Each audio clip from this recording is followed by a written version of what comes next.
Trump isn't just talking about tax relief, he's talking about rewriting the whole tax code. Next year is projected to be the largest tax refund season ever, and we're going to be giving back refunds out of the tariffs because we've taken in literally trillions of dollars, and we're going to be giving a nice dividend to the people. The money we're taking in is so great, it's so enormous, that you're not going to have income tax to pay. Whether you get rid of it or just keep it around for fun or have it really low, much lower than it is now, but you won't be paying income tax. Welcome to the Big Mike.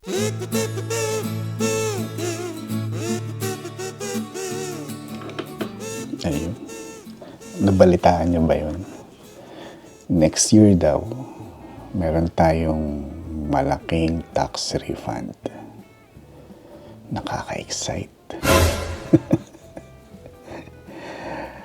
Sa wakas, makakatikim na rin kami ng refund. For the longest time na nagtrabaho ako dito sa US, isang taon pa lang yata ako naka-refund. At ang tanda ko noon, ang refund ko is less than $500. After that year, wala nang refund. Ayun, so nakakatuwa lang. I mean, hindi ko alam kung kailangan kong ma-excite o kailangan kong antayin. Kasi, syempre, ang hirap kasi maniwala, no?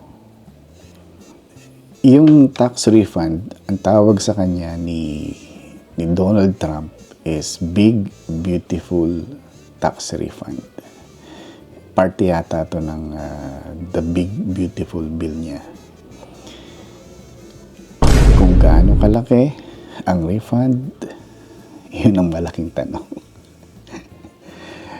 Baka naman ang refund is pwede lang pambili ng isang kape ng Starbucks or hindi ko alam kasi sa totoo lang mahirap maniwala sa mga politiko, lalo na kung yung dahilan ng pagbibigay ng tax refund is maapis yung mga tao kasi sa laki ng inflation, pagtaas ng mga bilihin, at kung ano-ano pa, lalo na dito sa California, no? Kasi meron nung pumasok yung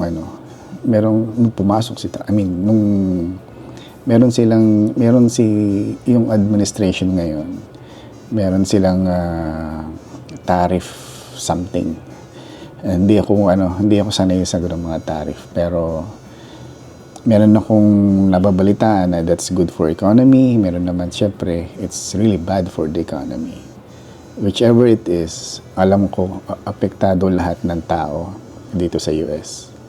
Kasi ramdam ko tumaas lahat ng mga bilihin, bukod doon sa tumataas yung mga bilihin, ang daming layoff dito sa Amerika. Kung nakakapanood kayo ng mga news, CNN man or sa Fox News,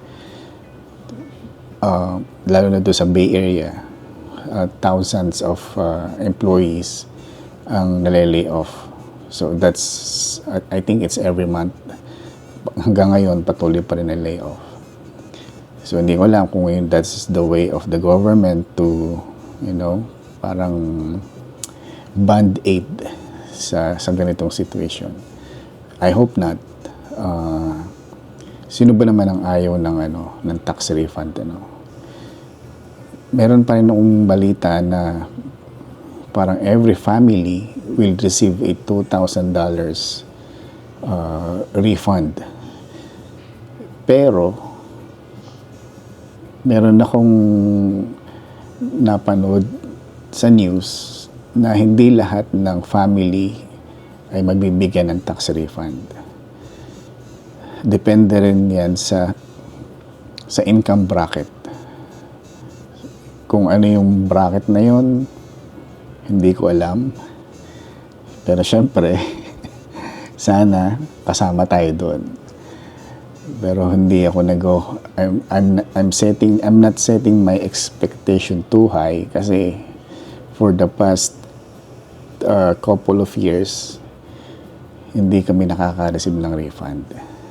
Nagbabayad pa kami.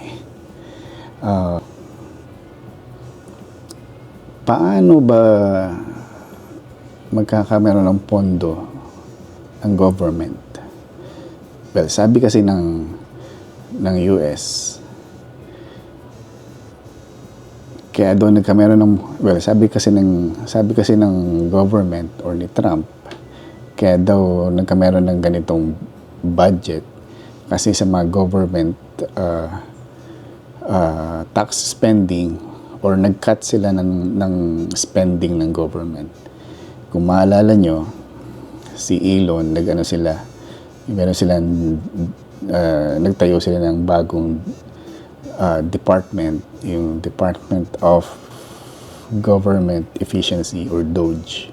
So doon may nakita sila mga hindi ko alam kung tunay na mga anomalies sa spending. So yung nabalitaan ko, pero i-research yun na rin. So don't take my word for it. Doon daw galing yung mga yung ibibigay na refund and or galing sa kinita sa tariffs. Pero syempre, alam naman natin, dahil din sa tariffs, nagbabayad din tayo ng mas mahal sa ating mga binibili. So parang kinuha sa atin and then ibabalik din sa atin. Hindi ko alam. Pero parang ganun. Parang umiikot lang. Well, anyway, so do your research. Pero syempre, sabi ko nga, sino ba naman na may ayaw ng tax refund? Pero syempre, pagka kasi mayroong ganitong news dito sa US, mixed reactions. Merong nagsasabi na band-aid lang yan kasi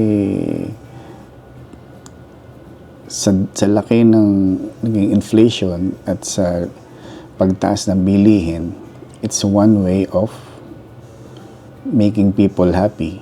Ika nga, parang band-aid solution. Meron namang iba, sabi, that's a genius move daw ni Trump. Pero hindi ko alam kung genius nga. Pero syempre, siya ang ating presidente, so let's just hope for the best. So, kayo ba? Just in case makatanggap kayo ng $2,000 refund, ano yung gagawin nyo doon sa pera na yon?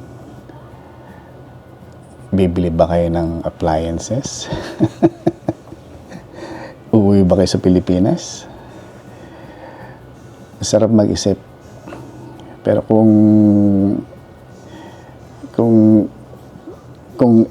it's I cannot say it's free money, but it's something, right? So ang sarap kasing mag-budget. Parang ano lang yan eh. Nagbibilang ka ng sisiw kahit itlog pa. You know? Malay mo, meron kang 10 sisiw, 10 itlog. Oh, in-expect mo na, I will have 10 chicks. Pero 9 out of 10 pala bugok. So, meron ka lang isa. So, mahirap mag-expect, ayun. So, comment kayo kung anong gusto nyo gawin doon sa $2,000 na yun na refund. Pero ako, hindi ako nag-expect. Kung meron man, siguro Pinaghirapan din namin yon. Ayun, so good luck to us.